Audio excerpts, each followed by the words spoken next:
অপরদার আড়ালের মা, আল্লাহর নবী সাল্লাল্লাহু আলাইহি ওয়াসাল্লাম তোমাদের ব্যাপারে কত সুন্দর হাদিস বলেছেন। قال رسول الله صلى الله عليه وسلم أيما امرأة ماتت زوجها راض دخلت الجنة। অপরদারের মা, ভালো করে শোনো, এই মাহফিলে নূরে জাহান মাদ্রাসার মাহফিলের কোনো একটা কথা হয়তো বা তোমার জীবনকে পরিবর্তন আনতে পারে, তোমার ভুলগুলো তুমি শুধরাইতে পারো। অপরদারের মা, নবীজি কি বলছেন, কত সুন্দর হাদিস।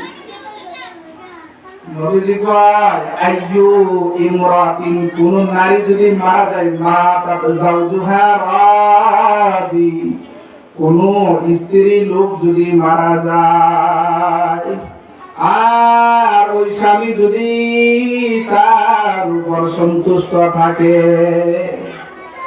কোন নারী যদি মারা যায়, স্বামীর আগে স্বামী যদি ওই স্ত্রীর উপরে সন্তুষ্ট থাকে, নবীজি সাল্লাল্লাহু আলাইহি ওয়াসাল্লাম বলেন দাখালাতিল জান্নাহ, ওই নারী জান্নাতে যাবে, ওই নারী জান্নাতে যাবে। চিন্তা করা যায়, আল্লাহর নবী সাল্লাল্লাহু আলাইহি ওয়াসাল্লাম বলতেছেন, কোন স্ত্রী যদি স্বামীর আগে মারা যায় আর যদি স্বামী ওই স্ত্রীর উপর যদি সন্তুষ্ট থাকে, তাহলে সে জান্নাতে যাবে। আর যদি স্বামী যদি তার ব্যাপারে নারাজ থাকে, অসন্তুষ্ট থাকে, তাহলে তার জন্য জাহান্নামে যেতে হবে, দুজকে যেতে হবে। অপরদারের মা বোনেরা, স্বামীর সাথে ভালো ব্যবহার করো তো। স্বামী কি তোমার উপরে সন্তুষ্ট কিনা?